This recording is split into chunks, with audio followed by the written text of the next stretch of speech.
Judy, Blume, Freckle Juice, Chapter 1. Andrew Marcus wanted freckles. Nicky Lane had freckles. He had about 1,000,000 of them. They covered his face, his ears, and the back of his neck. Andrew didn't have any freckles. He had 2 warts on his finger, but they didn't do him any good at all. If he had freckles like Nicky, his mother would never know if his neck was dirty, so he wouldn't have to wash, and then he'd never be late for school. Andrew had plenty of time to look at Nicky's freckles. He sat right behind him in class. Once he even tried to count them. But when he got to 86, Miss Kelly called, "Andrew, are you paying attention?" "Yes, Miss Kelly," Andrew said. "Good, Andrew. I'm glad to hear that. Now will you please pick up your chair and join your reading group? We're all waiting for you." Andrew stood up in a hurry. His reading group giggled, especially Sharon. He couldn't stand that Sharon. She thought she knew everything.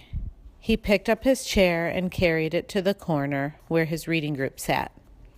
"You may begin, Andrew," Miss Kelly said. "Page 64. Andrew turned the pages in his book. 64. He couldn't find it.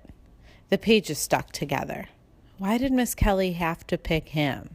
Everybody else already had their books open to the right page. Sharon kept giggling. She covered her mouth to keep in the noise, but Andrew knew what was going on. He finally found page 64, right where it was supposed to be, between pages 63 and 65.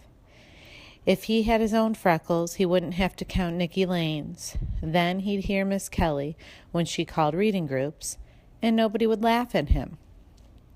Later, when the bell rang, Andrew poked Nicky Lane. "What do you want?" Nicky asked, turning around. "I was wondering about your freckles," Andrew said.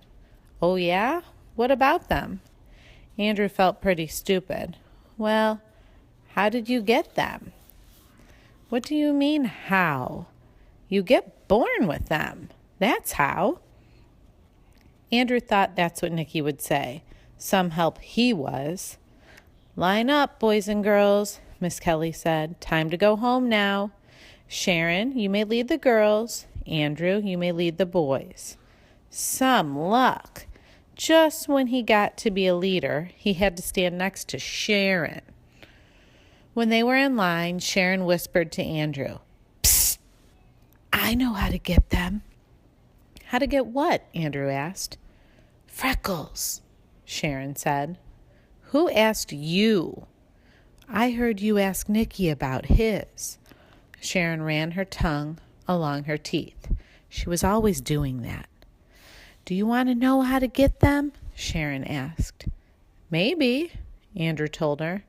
"It'll cost you 50 cents. "I have a secret recipe for freckle juice," Sharon whispered.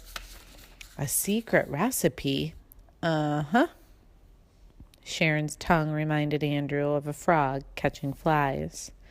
He wondered if Sharon ever got a mouthful of bugs the way she opened her mouth and wiggled her tongue around. Andrew inspected Sharon's face. "You don't even have freckles," he said. "Look close," Sharon said. "I've got 6 on my nose." "Big deal. A lot of good 6'll do." "You can get as many as you want. 6 was enough for me. It all depends on how much freckle juice you drink." Andrew didn't believe Sharon for a minute. Not 1 minute. There was no such thing as freckle juice. Andrew had never heard of it before.